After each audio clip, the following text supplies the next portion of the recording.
Sean bienvenidos a la casa del Señor. Mira al que está a su lado, salúdelo, dígale bienvenido. Al que está atrás suyo, salúdelo, dígale también bienvenido a la casa del Señor. Es bueno verlo en este lugar. No hay mayor bendición que poder estar como familia, poder estar como matrimonios, ¿verdad? Un domingo por la mañana, reunidos en la casa del Señor. Así que siéntanse todos, cada uno de ustedes, bienvenidos. Hermanos, están en el lugar donde Dios ha querido que estén en esta mañana. El lugar en el cual el Señor nos ha permitido congregarnos, exaltar su nombre, poder cantar hermosas alabanzas, cuyo único propósito es exaltar y glorificar el nombre del Señor. No hay otro digno, no hay otro que merezca alabanza y adoración, sino solo la persona de nuestro Señor Jesucristo. Quiero que me acompañen con su Biblia esta mañana al libro de Romanos, capítulo 8, y seguimos avanzando por esta enseñanza. Llevamos aproximadamente casi 12 meses hablando versículo a versículo del libro de Romanos y todavía nos queda una gran cantidad. Hoy día vamos a ver el versículo 30. Me siento contento por estar entre ustedes. 2 domingos que no estaba en este lugar, les extrañaba. Tuve la oportunidad de estar predicando en otras iglesias estos 2 domingos que no estaba aquí, pero echábamos de menos el estar con ustedes. ¿Ven? Este que es mi lugar de trabajo, mi púlpito, aquí donde enseño, donde predico, y la verdad que es una bendición que podamos estar hoy en este lugar. Amén. Lamentando por los que están en faena, lamentando por los que están trabajando en esta hora, pero que creemos también que a través de todo lo que tiene hoy el internet y a través de las redes sociales, también los hermanos pueden oír los mensajes que compartimos domingo tras domingo y jueves tras jueves en este lugar. Así que le damos la bienvenida a cada uno de ustedes que se ha dado cita en esta mañana. El hermano Claudio estuvo predicando los días que yo no estuve aquí, así que él avanzó con los versículos desde el 26 al versículo 30. Hoy día yo voy a tomar el versículo 30 y vamos a seguir hablando, hermanos, de esto maravilloso que es para los teólogos la columna vertebral de la salvación.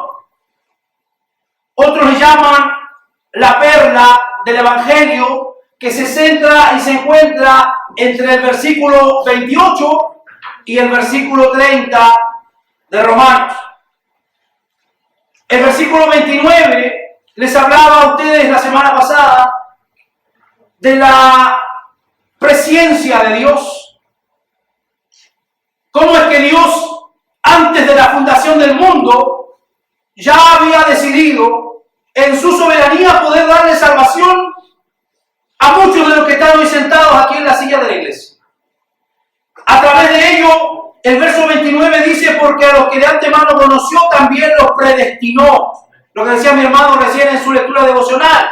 La predestinación. Ninguno de nosotros está hoy aquí por una coincidencia cósmica, sino que Dios tenía una cita hoy con ustedes en este lugar. Eso se llama, y eso habla de predestinación.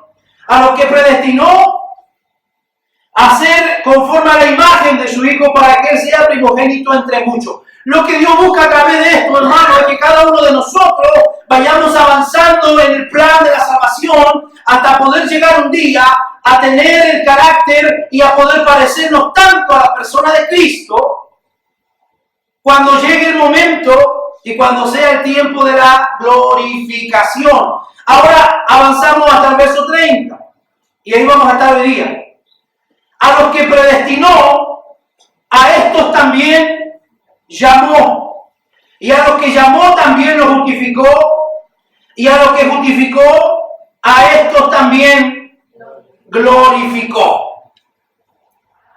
Ahí tenemos, para hacer una doctrina sistemática de por lo menos 4 meses, hablar de esos 3 términos: llamar, justificar y glorificar. 45 minutos de tratar de explicarle lo que se demora meses en un instituto teológico de enseñar. Pero es importante que podamos entender que a los que predestinó en la eternidad, lo decía mi hermano en la lectura, el libro allí del apóstol Pablo, a los que conocía desde antes de la fundación del mundo. Lo predestinó. Ahora Él ordenó los pasos de cada uno de nosotros. Amén. Y nos fue llevando hasta el momento en que se origina el próximo paso, que es el llamado. Dios en la eternidad decidió que usted iba a ser salvo por sobre mucha gente que habita el mundo, por sobre muchos de sus familiares. Dios decidió que usted iba a ser salvo. Así que ahora hay que ver la forma, cómo lo atraemos y cómo logramos hacerlo llegar a la familia de Dios. Y esto lo llaman los teólogos, ¿verdad?, el llamamiento efectivo. Hay un llamamiento que es universal. El llamamiento universal, hermano, lo reciben todas las personas. Si tú y yo vamos, nos paramos en una esquina de una calle, si tú y yo vamos, nos paramos en una plaza, estamos haciendo un llamado universal a la gente al Evangelio. Pero el llamado efectivo lo reciben solo aquellos que están predestinados a la eternidad para recibir la salvación. ¿Se comprende? Amén. Entonces, si usted me dirá, bueno, pastor, nosotros somos salvos ya, ¿para qué vamos a seguir predicando? No, tenemos que seguir llevando un llamado universal, porque tú y yo no sabemos quiénes son los que Dios tiene predestinados. Tú y yo no sabemos quiénes son los que aún faltan por salvarse. A esto los teólogos le llaman el llamamiento efectivo. Un acto de Dios es un acto específicamente del Padre, porque Él es quien predestina a las personas a ser transformadas. Otro versículo lo describe en esto, que cuando Dios llama a las personas de manera poderosa, Primera de Pedro 2:9, los llama de las tinieblas a su luz admirable. Ninguno de nosotros andaba por la vida buscando a Dios, más Dios ya tenía determinado un día el cual nos iba a rescatar de nuestra vida de tiniebla y nos iba a llamar al Evangelio. ¿Para qué? Para tener comunión con su Hijo Jesucristo. Los llama a su reino y a su gloria. Primera de Tesalonicenses, capítulo 2, verso 12. Todos aquellos que han sido llamados por Dios le pertenecen ahora a Jesucristo. El apóstol Pablo dice que a Dios le plació salvar a los pecadores a través de la locura de la predicación. Para muchos, la predicación es locura. Que lo vean a uno en una plaza predicando, para muchos es locura. Que lo vean a un hermano en la esquina de una población predicando, para muchos es locura. Dice, estos locos no tendrán nada más que hacer. Pero la verdad es que cada uno de nosotros ha sido llamado a través de la locura de la predicación. Yo creo que a ninguno de nosotros se nos ha aparecido un ángel, ¿verdad?, y nos ha traído a la iglesia. No hemos visto ningún tipo ni hemos tenido experiencias paranormales, sino que escuchamos un día a un humilde predicador. Escuchamos un día a un siervo de Dios que nos habló y que nos llevó a la realidad de nuestro pecado, y entonces el Señor pudo ahondar en nuestro corazón. Porque quien determina la salvación es Dios. No es el hombre. No es el hombre que puede decir, ¿sabes? No, yo busqué a Dios, yo busqué la iglesia. No, Dios es el que lo atrajo a cada uno de nosotros. Somos llamados a ser santos y hemos entrado en un reino de paz. Veamos lo que dice Gálatas capítulo 5, verso 13. ¿Para qué es que Dios nos ha llamado? Gálatas 5, 13, ¿qué dice? Porque vosotros, hermanos, ¿a qué fuiste llamado? Dígalo fuerte, ¿a qué fue llamado usted? ¿Y por qué todavía está esclavo del pecado? ¿Por qué todavía está subyugado haciendo lo que no debe hacer?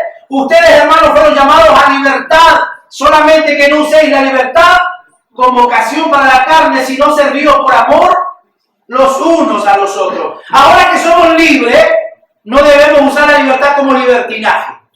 Como muchos se van al extremo.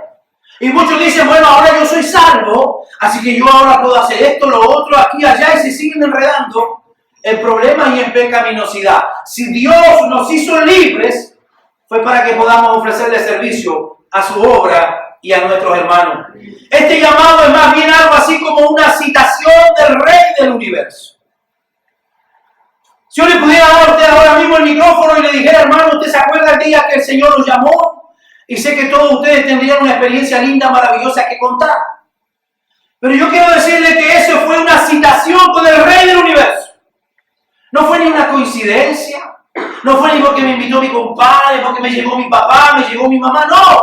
Estaba determinado ya por el Rey del Universo que usted ese día iba a oír el Evangelio. Iba a recibir el llamado. Y su corazón iba a ser tocado. No por el predicador, ojo. No por la iglesia. Sino que su corazón iba a ser tocado por el Dios del universo. A través de la persona del Espíritu Santo. Este es un acto de Dios que garantiza una respuesta positiva, porque Pablo especifica en Romanos 8:30 que a todos los que fueron llamados también fueron justificados. Ahí entonces usted entiende ahora por qué es que algunos rechazan el Evangelio y por qué es que otros lo aceptan. La palabra dice que el que no creyere ya ha sido condenado. ¿Cuál es la condenación? El no creer, el rechazar el mensaje. Pero aquellos que Dios los ha establecido desde la eternidad para que sean salvos, van a oír el mensaje y el Espíritu Santo va a hacer lo que dice la Biblia. Los va a convencer de pecado, de justicia y de juicio. Dios tiene la facultad para sacarnos del reino de las tinieblas y llevarnos a su reino. 1 Corintios 1:9, fiel es Dios que Él los ha llamado a tener comunión con su Hijo Jesucristo. A esto a menudo se le llama llamamiento efectivo, para distinguirlo de la invitación general. Segunda de Tesalonicenses 2:14, para esto Dios los llamó por nuestro Evangelio, a fin de que tengan parte en la gloria de nuestro Señor Jesucristo. El Espíritu Santo hace que las personas respondan en su corazón al llamado que Dios le hace, un llamamiento efectivo. Es un llamamiento que otros teólogos lo llaman el llamamiento irresistible. Irresistible.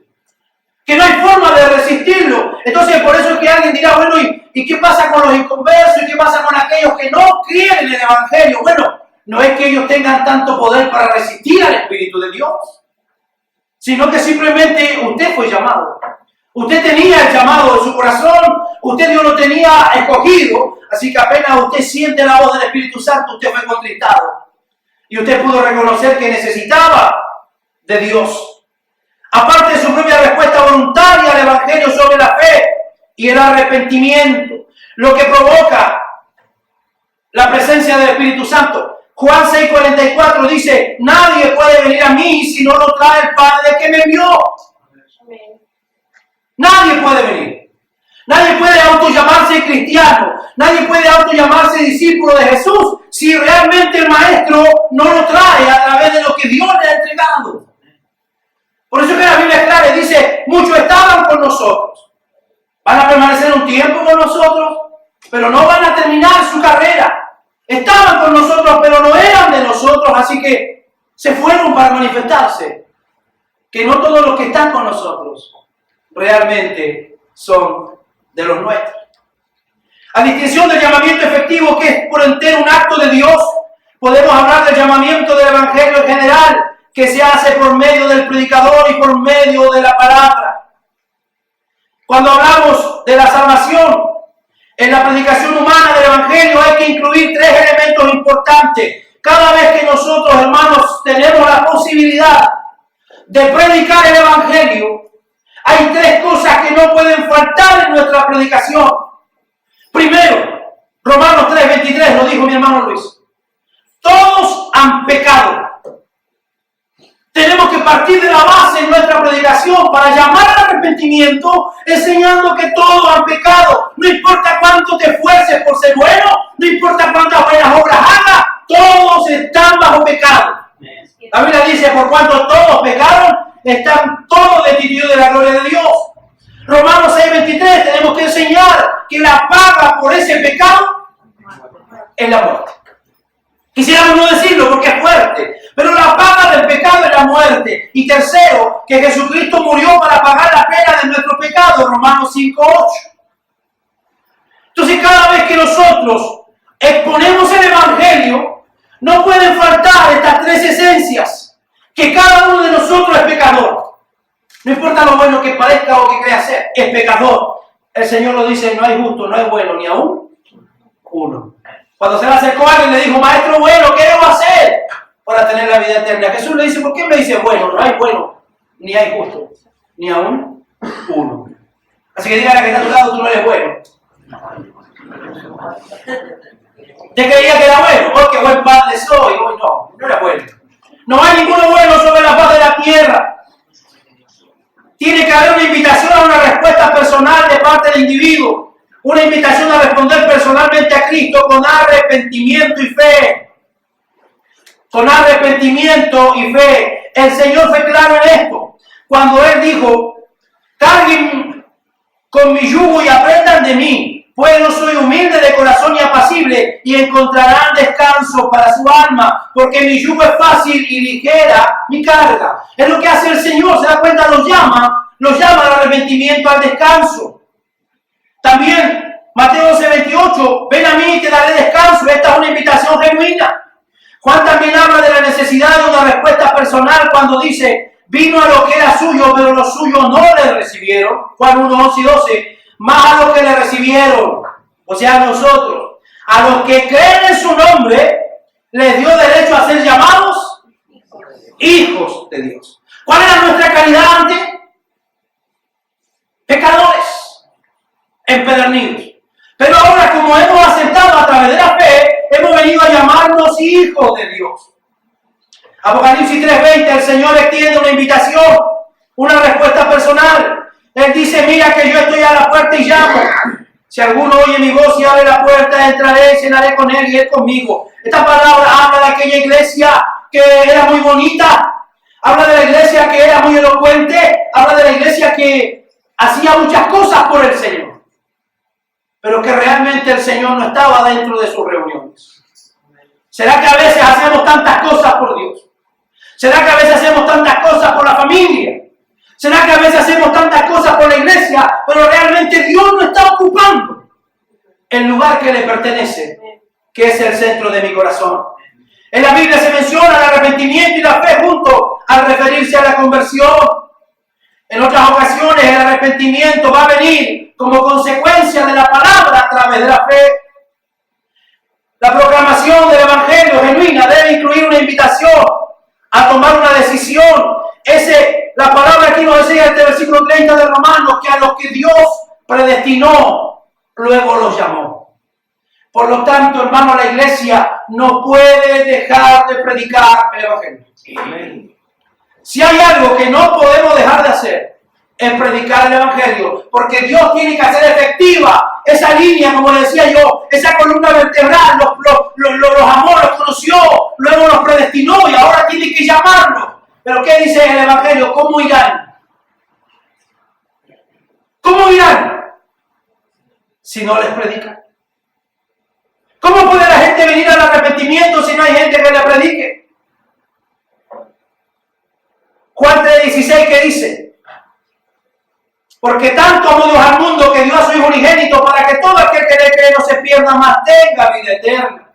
En su predicación del Evangelio dice, por tanto, para que sean borrados sus pecados y arrepientas y vuelvas a Dios, a fin de que vengan tiempos de descanso. Hechos 3:19.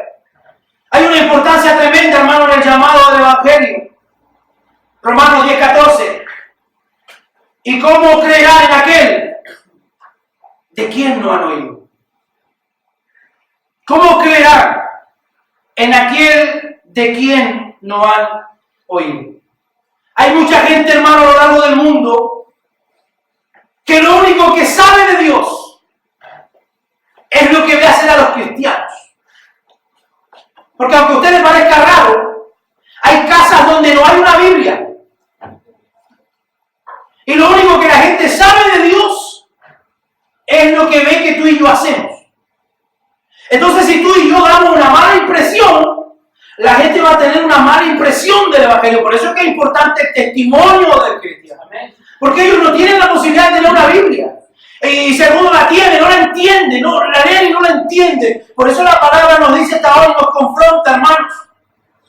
¿Cómo podrán creer en aquel de quien no han oído? ¿Y cómo creerán en aquel de quien no han oído? El llamado del Evangelio es importante también porque mediante él nos trata la plenitud de nuestra humanidad. Él no nos salva automáticamente sin buscar una respuesta como persona.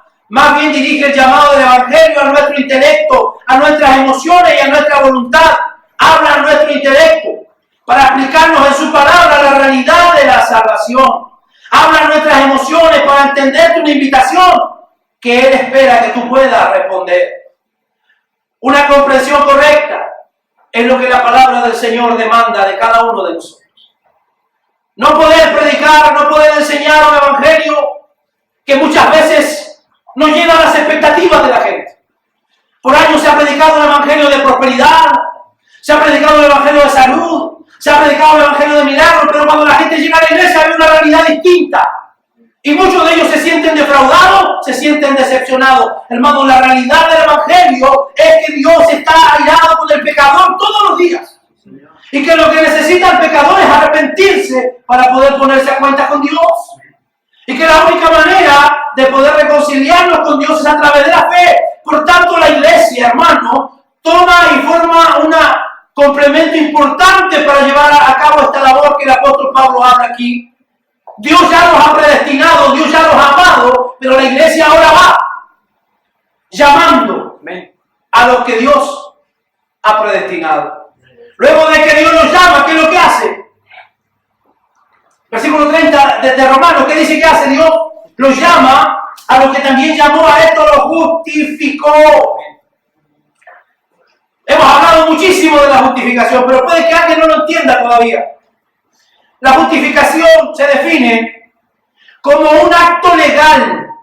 Es un acto instantáneo de Dios en el que Él da nuestros pecados por perdonados y la justicia de Cristo como perteneciente a nosotros y nos declara justos ante sus ojos.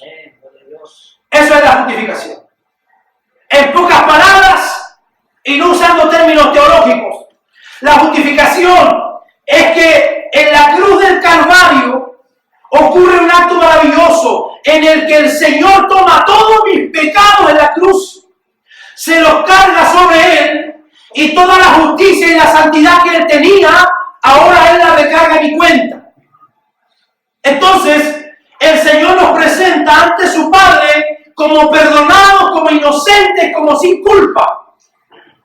Ese es el acto de justificación. Y el apóstol Pablo dice en Romanos 8:30 que a los que llamó también los justificó. Por eso es que nosotros, una vez que hemos recibido la salvación, ya no le debemos nada al diablo. Ya no le debemos nada, porque todos los pecados que teníamos fueron cargados a la cuenta de Jesús. ¿Y qué es lo que hizo Jesús en la cruz del Calvario?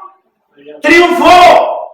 Triunfó sobre las potestades, triunfó sobre los demonios, declarándonos ahora justos y perdonados delante del Padre. Esta palabra de la Biblia indica que la justificación es una declaración legal de parte de Dios. El verbo justificar en el Nuevo Testamento tiene varios significados.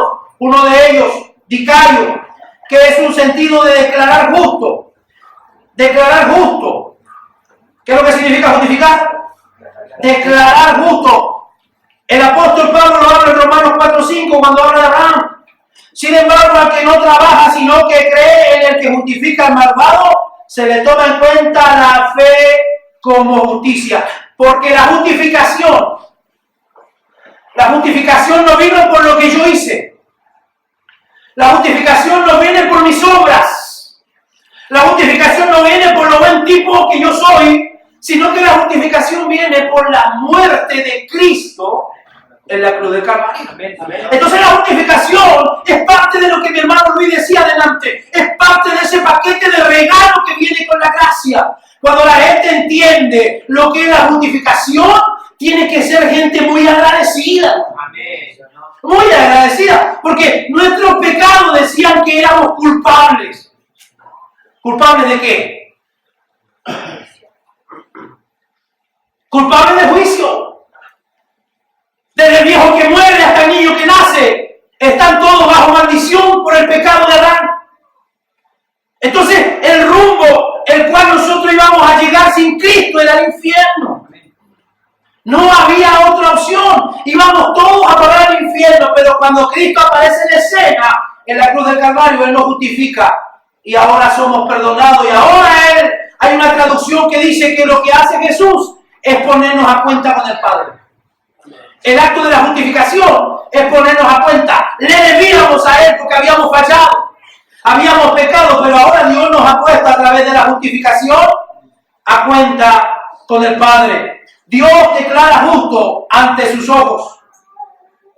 Por la fe y solo por la fe. Y una consideración parentética del pecado que sigue en la vida cristiana. Pablo vuelve a su principal argumento en su carta a los romanos y dice lo que es verdad de los que han sido justificados por la fe. Romanos 8:1. Por tanto, ya no hay ninguna condenación para los que están unidos a Cristo Jesús. Ya no hay condenación. Ya no estamos en deuda. Si yo tengo que morirme hoy, me puedo morir tranquilo porque no tengo deudas con Dios. Y usted me dirá, pastor, y todos los pecados que nosotros hemos cometido y cometemos a diario, Jesucristo en la cruz pagó por los pecados pasados, los pecados presentes y por los pecados futuros. Solamente nosotros debemos aceptar y debemos vivir en esa justificación. Dios te declara perdonado de tus pecados. Necesitamos entender que tal movimiento no es suficiente para poder ganarnos a través de nuestras obras el favor de Dios. Por lo tanto, el segundo aspecto de la justificación es que Dios debe declarar no solo que somos neutrales ante sus ojos, sino que somos justos ante sus ojos. Es más, debe declarar que ante Él tenemos los méritos de la justicia perfecta. Cuando Jesús muere ahí en la cruz del Calvario, sus últimas palabras, cuando Él dice, ya todo ha sido consumado. No había nada más que agregarle al sacrificio, todo fue hecho. Consumado es. Y cuando Él dice consumado es, se encierra todo este plan de salvación del Evangelio. No hay nada más que hacer. Yo no puedo caminar cuadras de rodillas para agradar a Dios. Yo no tengo que autoflagelarme ahora como lo hacen muchos para agradar a Dios. Dios ya siente agrado por mí a través de lo que Jesús hizo en la cruz de Calvario. Mira seriamente a que está a tu lado, dile, sea agradecido. Gloria a Dios, porque no tuvo que mover ningún pelo de su cabeza para ser perdonado. No tuvo que recibir ningún azote, no tuvo que recibir un maltrato, sino que Él le declara justo a través de la muerte de Cristo. La Biblia dice, creyó Abraham y le es tomado en cuenta como justicia. De la manera que la justicia de Cristo llega a ser nuestra, Pablo dice que somos los que recibimos el don de la justicia en Romanos 5:17. A los que llamó, a estos también los justificó. Y a los que justificó, ¿qué más dice el apóstol Pablo? ¿Cuál es el tercer paso? Después que los justifica, los glorifica. Cuando hablamos de la glorificación, estamos hablando de aquel paso que aún no se ha dado. La predestinación ya se realizó. Y esto es tan glorioso, es tan tremendo, hermano. Dios te predestinó en la eternidad. Y Él puso el día en que tu simiente iba a ser puesta en el vientre de tu madre. El salmista David dice, Señor, mi embrión vieron tus ojos. Cuando David habla del embrión, está hablando de un feto de menos de 4 semanas, es como la cabeza de un alfiler. Y David dice, mi embrión vieron tus ojos. Dios puso un día determinado para que usted sea concebido en el vientre de su madre. Dios tuvo determinado en la eternidad el día y la hora y el minuto en que usted iba a nacer. Dios tiene determinado el día en que usted va a oír el poderoso mensaje del Evangelio. Y Dios tiene determinado el día que usted va a morir. Todo está determinado en lo que es el camino de la predestinación. Y hemos venido cumpliendo paso a paso lo que Dios tenía establecido, sin que nada se le escape de sus manos. Entonces usted ahora comprende por qué es que usted no murió por esa enfermedad. ¿Por qué es que usted, aunque quisieron abortarlo, no lo pudieron abortar? ¿Por qué es que usted tuvo ese accidente y otro murió y usted no murió? Ahora lo entiende, porque Dios ya lo tenía predeterminado y Dios lo tenía escogido. Amén. Para salvación. Pero nos falta el último paso, que es la glorificación. ¿Y qué es lo que es la glorificación? Dirá alguien. La glorificación es el acto por excelencia más grande que vamos a vivir los cristianos. Porque cuando usted se arrepintió, ¿qué fue lo que usted sintió? sintieron un ardor grande en el pecho, en el cuello, unas ganas de llorar, una angustia. Otros sintieron que algo salió de ellos. Otros como que les habla cuando Dios me llamó. Estuve mucho rato en el altar llorando. Una poza ahí quedó, no sé si en lágrima o qué lo que era, pero algo fluyó de mí. Entonces yo le digo a usted, bueno, ¿usted qué sintió en su conversión? Algunos no sintieron mucho. Solamente el pastor le impresionó a través de un mensaje, le impactó y usted decidió congregarse y servir al Señor y ahora lo sirve hasta estos días.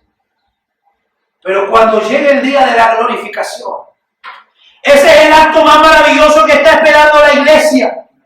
Como ya se mencionó, Dios no dejará nuestros cuerpos muertos en la tierra para siempre. Cuando Cristo nos redimió, no solamente redimió tu espíritu o tu alma, sino que nos redimió como personas completas. Y esto incluye la redención del cuerpo. Por consiguiente, la aplicación a nosotros de la obra de Cristo, la redención, no estará completa sino hasta que nuestros cuerpos sean glorificados. Si a usted le toca morirse mañana, voy a ser tranquilo. Pensé que iba a leer más, ¿ven? Alarguemos un poquito más el plazo. Si le toca morirse la otra semana. ¿Por qué será que la gente no quiere morirse? El apóstol Pablo cuenta de una experiencia cuando él fue llevado al cielo. Wow, y él al final termina y dice, para mí mi vida es Cristo. O sea, no vivo para otra cosa que no sea Cristo. Y morir es ganancia, dijo. Porque lo que vio allá, él no fue capaz de explicarlo, porque no podía explicarlo con palabras humanas. Así que yo le aseguro que lo que hay allá es mucho más valioso que lo que tenemos hoy aquí. Así que si a usted le toca morirse la otra semana, usted muérase tranquilo. Porque donde quiera que vayan a poner su cuerpo, cuando Cristo glorifique a su iglesia, de allí usted se va a tener que levantar. Amén. Porque en una esperanza fuimos salvados. Romanos 3:24. Al estado de aplicación de la redención, cuando recibamos un cuerpo resucitado, se le llama glorificación. Refiriéndose a ese día futuro, Pablo dice que juntamente con él seamos glorificados. Es más, cuando Pablo traza los pasos de la redención, lo último que menciona es la glorificación. El pasaje elemental del Nuevo Testamento, vamos a ir a 1 Corintios 15, versículo 12 al 58. 1 Corintios 15, perdón, del 12 al 58.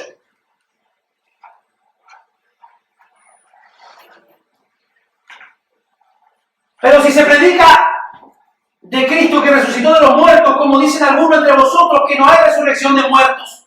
Porque si no hay resurrección de muertos, tampoco Cristo resucitó. Y si Cristo no resucitó, vana es entonces nuestra predicación, vana es también vuestra fe. Y somos hallados falsos testigos de Dios porque hemos testificado de Dios que Él resucitó a Cristo, el cual no resucitó, si en verdad los muertos no resucitan. Porque si los muertos no resucitan, tampoco Cristo resucitó. Y si Cristo no resucitó, vuestra fe es vana, aún estáis en vuestros pecados. Entonces también los que durmieron en Cristo perecieron. Si en esta vida solamente esperamos en Cristo, somos los más dignos de conmiseración de todos los hombres. Mas ahora Cristo ha resucitado de los muertos, primicia de los que durmieron deshechos. Porque por cuanto la muerte entró por un hombre, también por un hombre la resurrección de los muertos. Se está hablando de Cristo. Porque así como en Adán todos mueren, también en Cristo todos serán vivificados. Pero cada uno en su debido orden. Cristo, las primicias, y luego los que son de Cristo en su venida. Eso es lo que estamos hablando ahora. Luego el fin, cuando entregue el reino al Dios y Padre, cuando haya suprimido todo dominio, toda autoridad y potencia, porque preciso es que Él reine hasta que haya puesto a todos sus enemigos debajo de sus pies. Y el postrer enemigo que será destruido, ¿cuál es? La muerte. Porque todas las cosas las sujetó debajo de sus pies. Y cuando dice que todas las cosas han sido sujetadas a Él, claramente se exceptúa aquel que sujetó a él todas las cosas. Pero luego que todas las cosas le están sujetas, entonces también el Hijo mismo se sujetará al que le sujetó a él todas las cosas, para que Dios sea todo en todos. De otro modo, ¿qué harán los que se bautizan por los muertos? Si en ninguna manera los muertos resucitan, ¿por qué pues se bautizan por los muertos? Le sacan su doctrina a los mormones. ¿Y por qué nosotros peligramos a toda hora? Os aseguro, hermanos, por la gloria que de vosotros tengo en nuestro Señor Jesucristo, que cada día muero, dice el apóstol Pablo. Si como hombre batallé en Efeso contra fieras, que me aprovecha si los muertos no resucitan, comamos y bebamos, porque mañana moriremos, lo dice la gente hoy en día. No erréis, las malas conversaciones corrompen las buenas costumbres. Velad debidamente y no pequéis, porque algunos no conocen a Dios, para vergüenza vuestra lo digo. Pero dirá alguno, ¿cómo resucitarán los muertos? ¿Con qué cuerpo vendrán? ¿No son las mismas preguntas que se hace hoy en la sociedad? Necio, lo que tú siembras no se vivifica si no muere antes. Y lo que siembras no es el cuerpo que ha de salir, sino el grano desnudo, ya sea de trigo o de grano. Pero Dios le da el cuerpo como Él quiso, y a cada semilla su propio cuerpo. No toda carne es la misma carne, sino que una carne es la de los hombres, otra carne es la de las bestias, otra la de los peces y otra la de las aves. Y hay cuerpos celestiales y cuerpos terrenales, pero una es la gloria de los celestiales y la otra de los terrenales. Una es la gloria del sol, otra es la gloria de la luna y otra es la gloria de las estrellas, pues una estrella es diferente de otra en gloria. Nos vamos acercando a donde tenemos que llegar. Así también es la resurrección de los muertos. Se siembra en corrupción, resucitarán en incorrupción. Se siembra en deshonra, resucitará en gloria. Se siembra en debilidad y resucitará en poder. Se siembra cuerpo animal, resucitará cuerpo espiritual. Hay cuerpo animal y hay cuerpo espiritual. Así también está escrito, fue hecho el primer hombre Adán, alma viviente, y el posterior Adán, espíritu vivificante. Mas lo espiritual no es primero, sino lo animal, luego lo espiritual.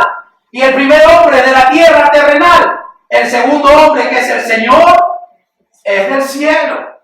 Por eso es necesario que vuestro cuerpo vuelva al polvo, a la tierra de donde fue tomado. ¿Dónde quedaste, Jenny? 47. Vamos. 47. Todavía no llego donde quiero llegar.